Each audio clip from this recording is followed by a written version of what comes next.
Welcome, I'm Paul, this is Dave. Today I have 12 Glitch in the Matrix and paranormal stories for you. Let's get to it.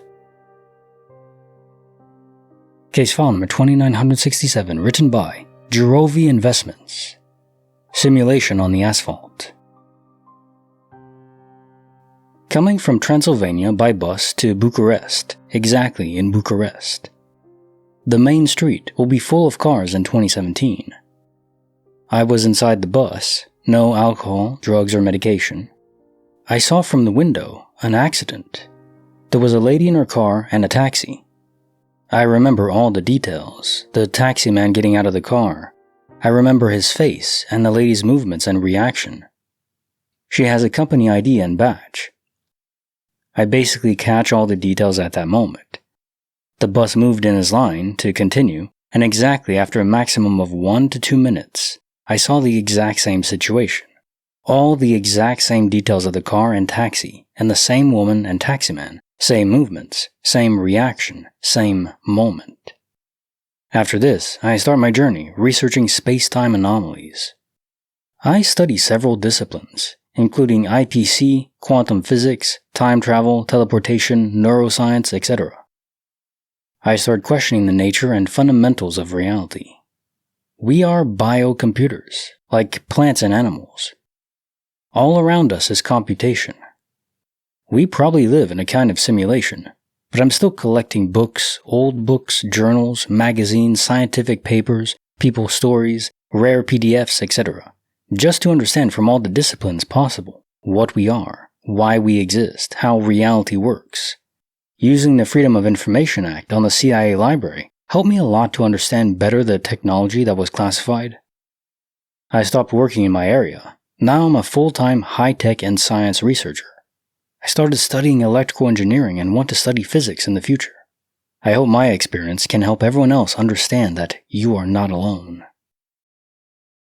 There is surely a lot to study, isn't there, regarding everything of the universe at the fundamental level. I mean, it all does come down to quantum field theory, which basically describes the universe as fluctuations in fields, and you can break that down even further and just say it's all information, because it's a simulation. And that's my belief. Case file number 2968, written by 2409 Matt. A morning out of sync. I lost 11 minutes out of nowhere. I used to be a postman, mailman, and I always did the same route. It was a rural one in the UK. It used to consist of driving up to cottages and farms, dropping off their mail, and then driving to the next. Either way, when I would reach the first farmhouse, I used to pull up and check the time on my phone so I know exactly what time I've started, so I can time how long my route would take. So anyway, I check the time and it's 9:06 a.m. I get out of my van and walk about 10 feet to the front door of the farmhouse, put the mail through the door, then walk 10 feet back to the van. This whole process took probably 10 seconds, maybe 20, really something instant. Well, I get back in my van, and then I start to get a bad headache. I pulled out my phone again to put some music on, through my headphones, and the time is 9:17 a.m., and I even had a text from my girlfriend just saying hi or whatever, that was sent 4 minutes ago. That text was not there when I got out of the van to put the mail in the door, and I was 100% certain that the time when I got out was 9:06. Definitely the weirdest thing that's ever happened. I just ended up going about my day in the end, but I had a headache all day, till I got home. So I am of the firm belief that this kind of thing happens all the time. Minor time anomalies that aren't measured, that aren't perceived by people, it's all corrected eventually, because it has to, like if it happens to a GPS satellite in orbit. Even an atomic level miscalculation or error would lead to GPS malfunctioning because it's all time triangulation. And you can actually get elevation too if you have a 4 satellite. It's pretty cool. The fact that it doesn't really happen often to satellites, at least it's not reported to happen to satellites. Like what if it malfunctioned in this way? A 10-minute anomaly in a satellite. Because it crossed some kind of space-time anomaly and was force reset 10 minutes back or forward.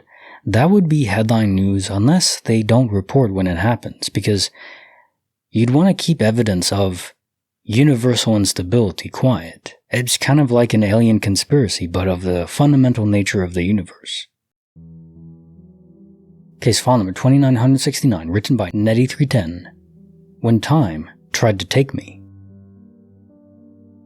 One night, a family friend was staying over and was sleeping on the couch. I set an alarm in my room to wake up, and one in the bathroom when I had to leave in 15 minutes, every weekday for school, for years. Alarm goes off, I shower and get ready. The second alarm in the bathroom goes off, and I look at the clock, 15 minutes. I finish getting ready and head towards the front door. My mom had a big clock hanging in the center of our living room. As I'm heading to the door, a family friend sits up and says, "What time is it?" We both looked at the big clock and she said, "Oh wow, 6:30. She had to leave at 7. I told her she still had 30 minutes to sleep and head out of the door. I'm walking to my bestie's house a few blocks away, as I would get her before we would walk to the bus stop. I notice it's really dark out, darker than usual. I get to her house and all the lights are off. She had a door around back that led to her room, so I went back there to knock. Her lights were off. I thought maybe she was sick and not going to school. We were sophomores, so I headed to the bus stop. I was feeling scared, like I was being watched. I get to the school bus stop and no one is there. I'm so confused, and at this point really picking up on how dark and quiet it is. So I decided to head home quickly. As I'm walking home, I see my sister in the distance running frantically towards me. I pick up the pace and I'm like, "Hey, what are you doing?" She runs up and grabs me and shakes me. She says, "What the fluck are you doing?" I said, "I was going to school, but I think it was cancelled." She cuts me off. "Are you running away?" I'm shocked and say no, of course not. She starts yanking me towards the house. I can see my mom on the porch frantically, and our family friend who just graduated college standing behind her. We get to the porch and everyone pulls me into the house. They're all shouting. I'm like, "Stop!" Finally, I explain that I was heading to school. My sister says, "Do you know what time it is?" I'm like, "Yeah, probably 6:45. Both she and my mom gasp. It's 3:30 in the morning. I look at the big clock, 3:30. I run to the bathroom, same. The room, same. I came back and look at the friend. She says, "It was 6:30. I saw it too." My mom said she woke up with a start. She felt something was really wrong and went to check everyone. I was gone, shoes and backpack gone. She thought I ran away. Why, I don't know. We were all so close and things were great. The family friend and I just sat there after things calmed down, and they went to bed. Pretty much just staring at each other like, what the fluck just happened?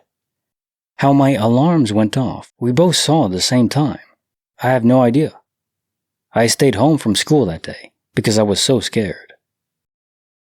Yeah, this is a very cool story, especially because you have a direct witness that saw the exact same thing. Somehow, time was locally reset, but it also affected your friend. So the localization was in your home, and it probably impacted your whole family, everyone that was staying there, but they just didn't notice. Now, they may have gone back to bed, but had trouble to go back to bed because they had actually slept properly the full 8 hours. But hey, they're waking up, you weren't there, it's 3:30. I mean, from their perspective, they were sleeping. They wouldn't have noticed anything weird besides being rather energized and not tired. Case file number 2970, written by JMACAE, The Sawmill Premonition. I'm not a believer of such things, but this happened to me, and to this day I'm not sure what to think. It was the summer of 1985. For the summer, I was working 2 jobs, from 5:30 a.m. to 11:30 a.m., Monday through Friday. I was a lumber bundler and loader at a local sawmill owned by the father of a classmate and close friend. From 12 p.m. to 7 p.m., I was a lifeguard at our city pool in Salem, Missouri. One morning I had just got to the mill. I was the only person there from 5:30 a.m. to 7:30 a.m. and started trimming and banding some bundles of 2x4s, which I was then to load on the truck trailers for shipping. As anyone who has ever done this work knows, there's always a half crank of slack in the bundle band when you get to the end of cranking, and everyone always forces a full crank on the band and clips it just a little over-tightened. I was in the middle of cranking that last few inches of slack and boom.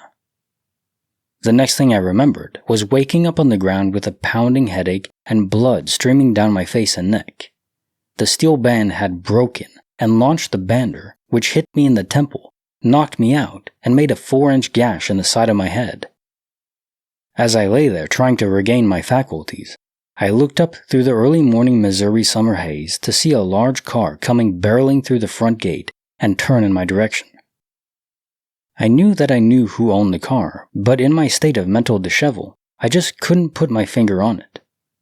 The car raced down the loading lot, turned sideways right in front of where I laid, and the passenger door swung open.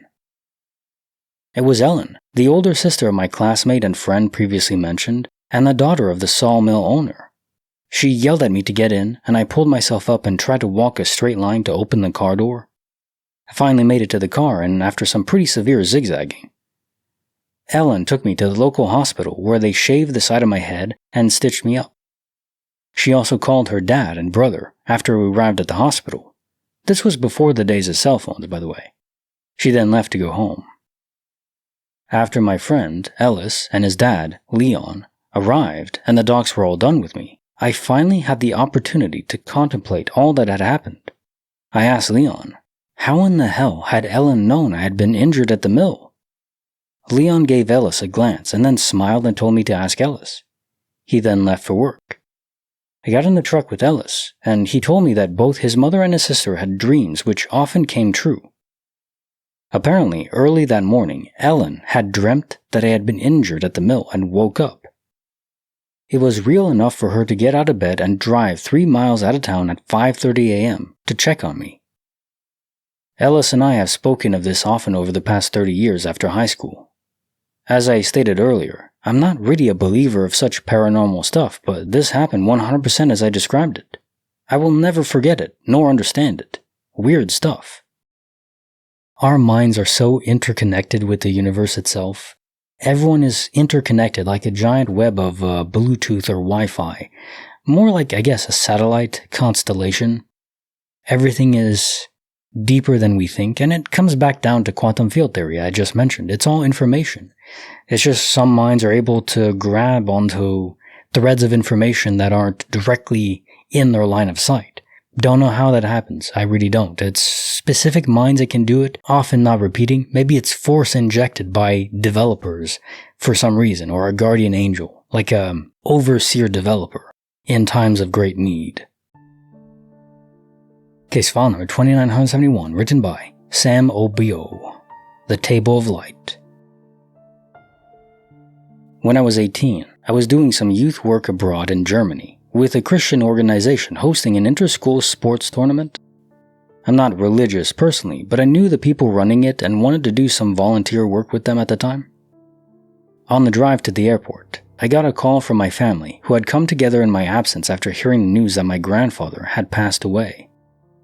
I was asked if I wanted to turn back or continue, despite me already being so many hours away from home.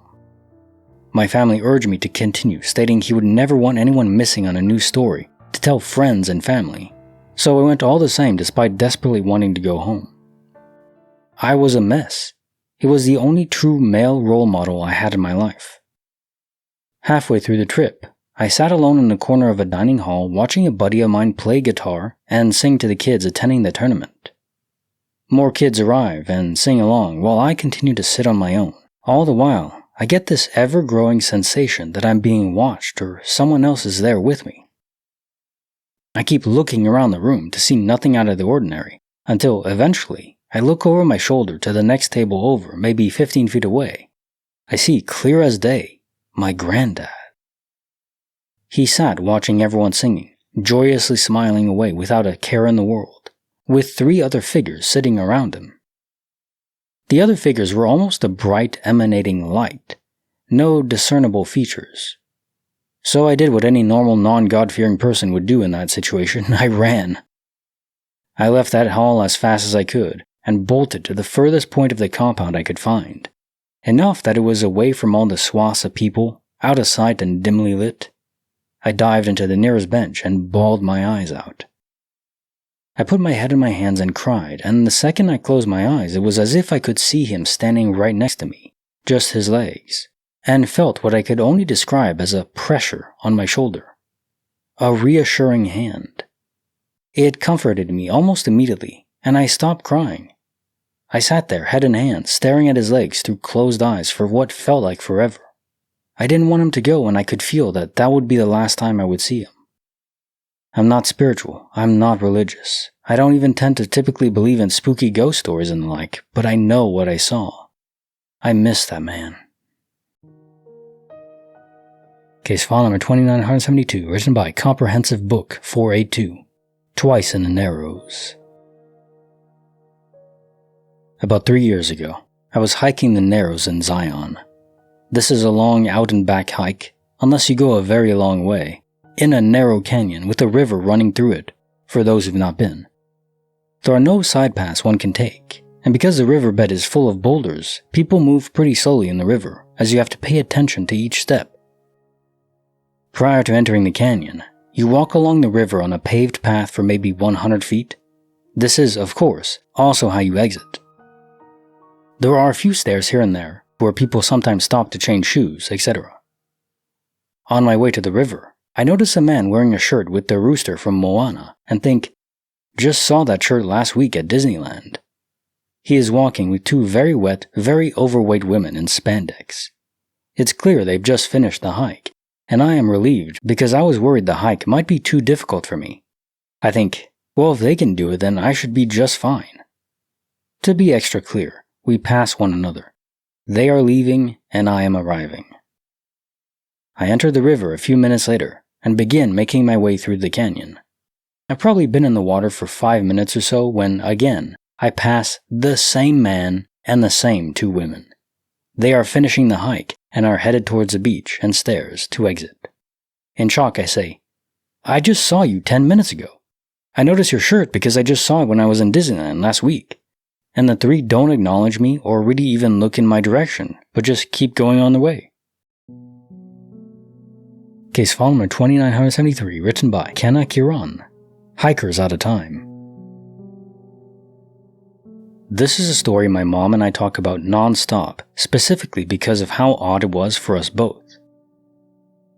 This happened around 5 years ago, where my mom and I went on this hike.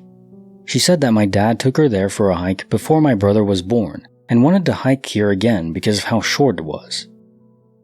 My mom started to have some doubts, however, when she looked around and saw a lot more rocks than she remembered.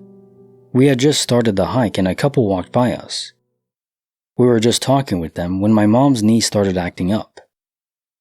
I slowed down and checked on her to see if she was alright. I took my eyes off these people for less than 10 seconds and they're just gone. We both thought we'd catch up with them later on in the hike.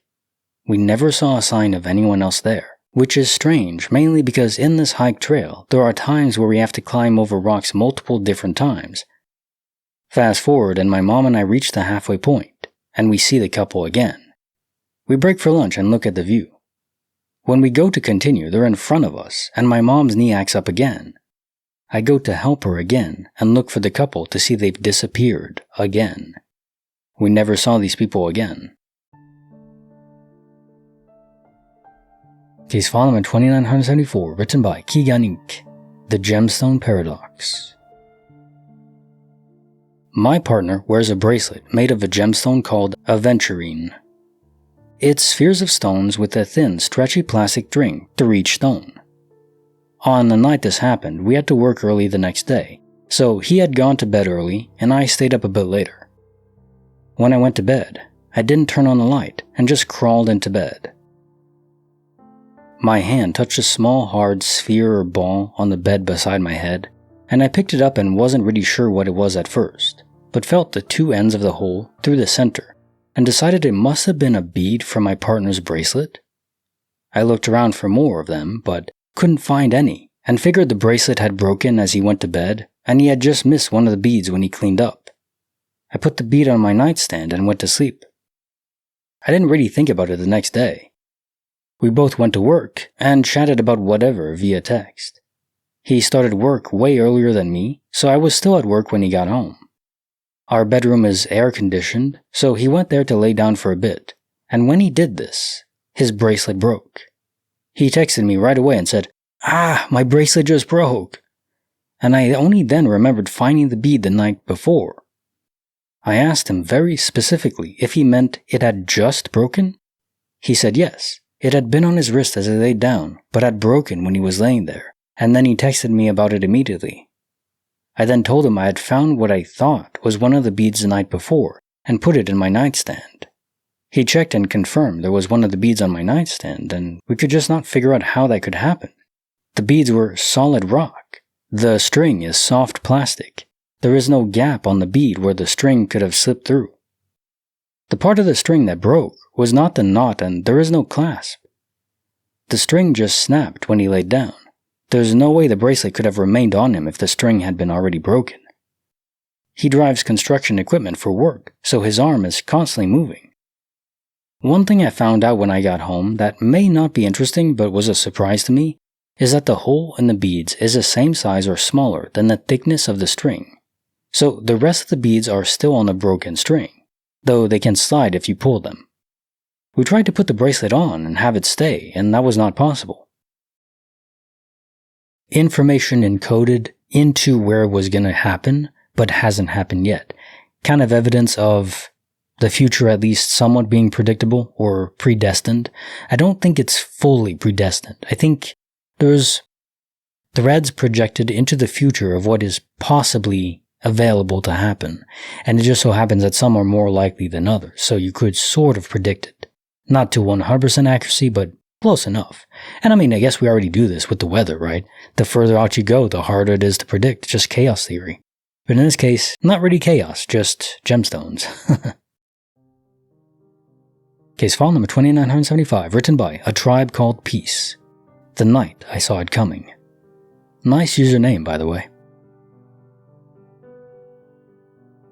When I was maybe 13 or 14 years old, I was obsessed with listening to the rain to fall asleep.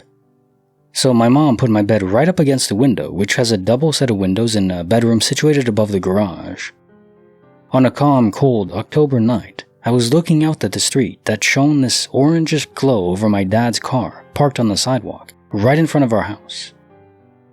It was a standard night, just me trying to fall asleep staring out into the night. Out of nowhere, I saw in the distance of the road a car was swerving and speeding away faster than a 20-mile-per-hour speed limit, since we were right around the block from my high school. This car drifted right into my neighborhood and proceeded to smash into the side of my dad's car. I watched the whole thing and immediately ran to my parents' room.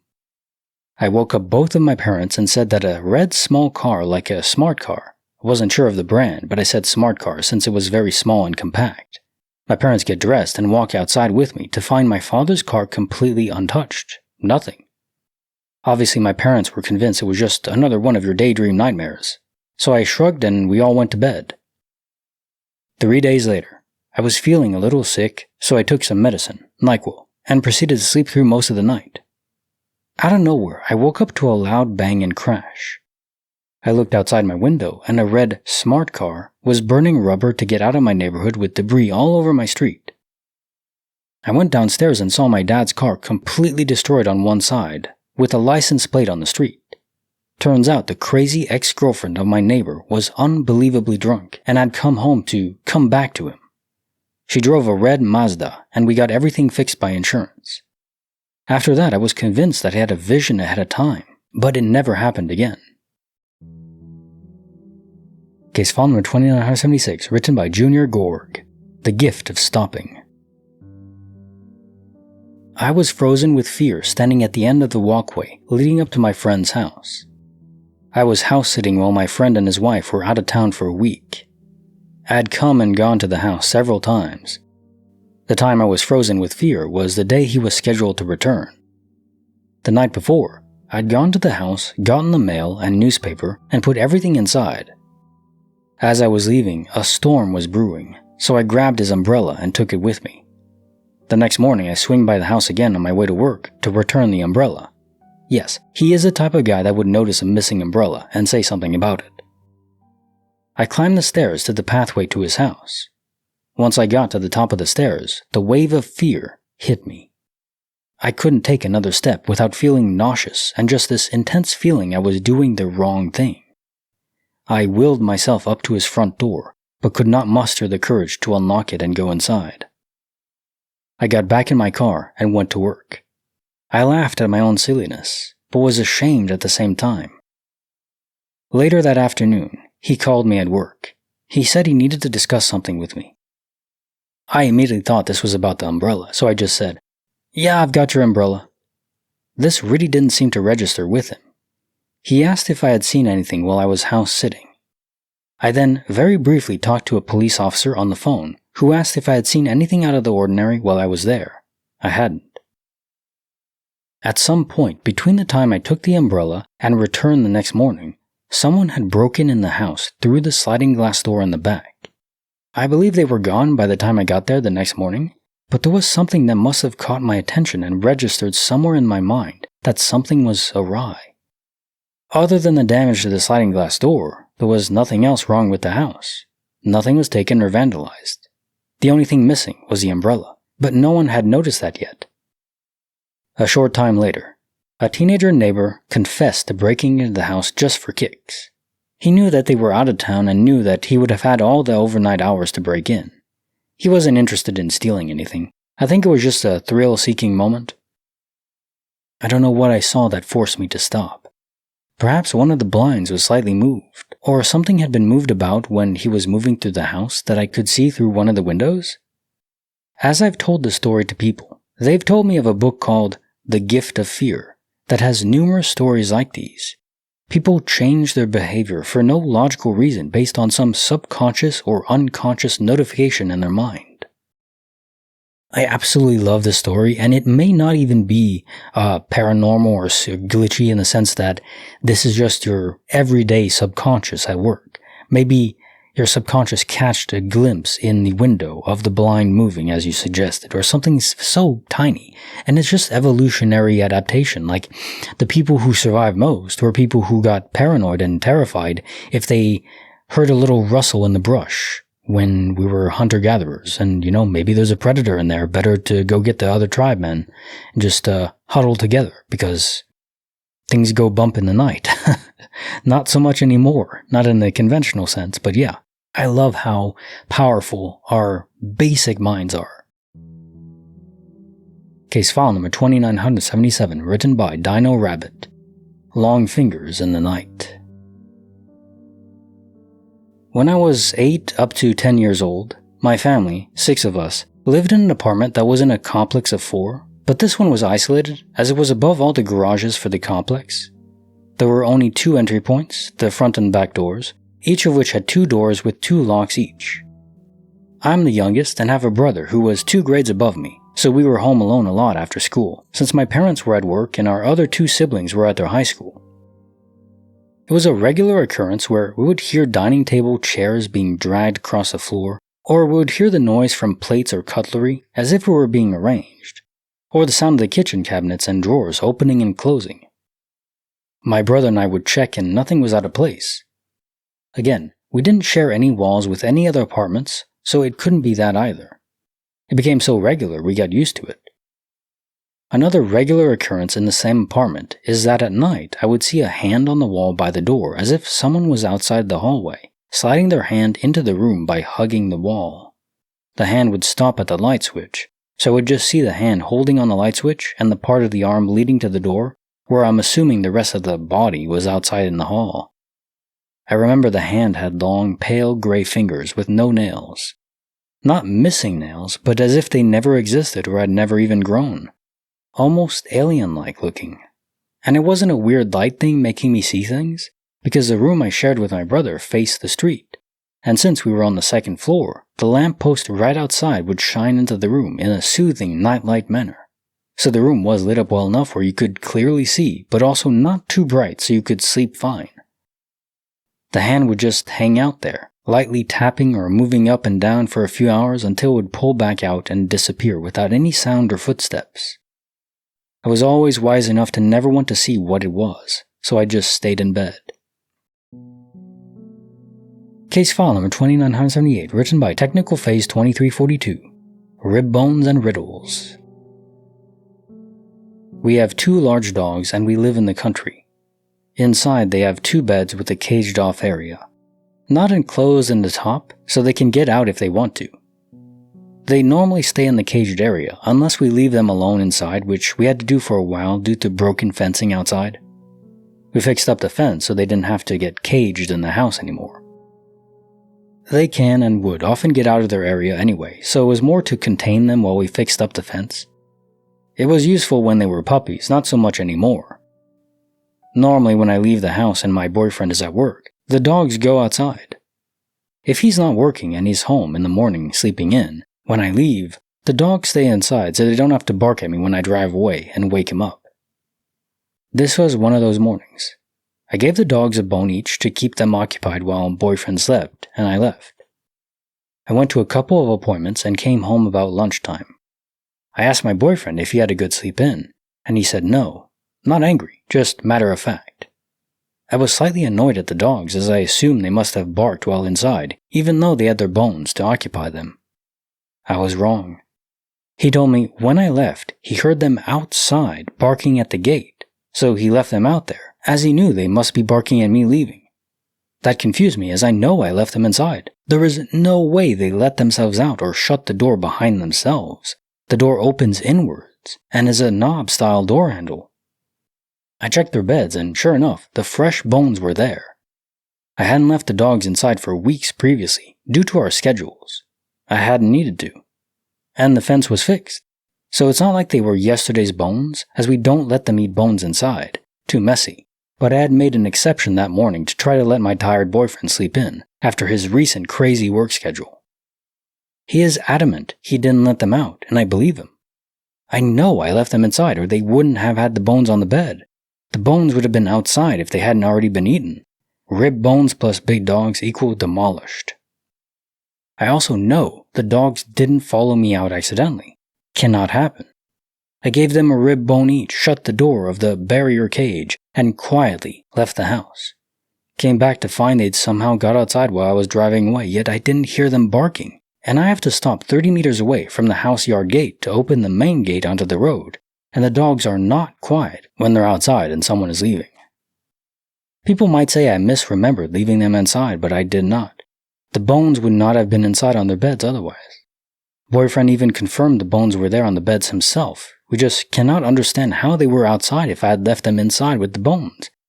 He didn't let them out, and neither did I. Nobody else could have. I'm not sure what happened. Not the first time something like this happened, though. Weird, inexplicable things happen to us often, but this was definitely strange due to the bones on the beds. You know, I just find it funny. There's no new insights I can offer. It's just teleporting dogs and happens with cats too, but I must have read 100+ stories, hundreds of stories, maybe even multiple hundreds of pets that are just porting inside or outside in ways that seemingly are impossible.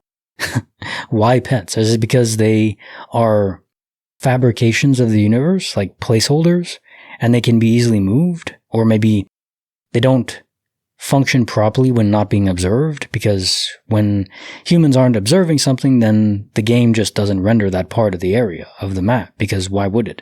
It still has to render some functions that would happen, but maybe pets, animals get lost in the churn. Now time for the jokes of the day. What has 2 butts and kills people? An assassin. At least they don't use their butt to do it. My wife said she loved fishing when we were first dating, and now she just plays Nintendo all day. Talk about a bait and switch.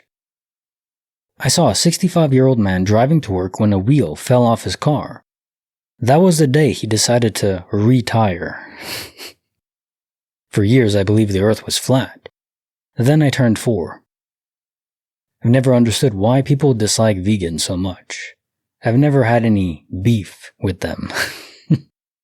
Video up here if you want more glitch and paranormal stories. Otherwise, like the video and subscribe. See you next time.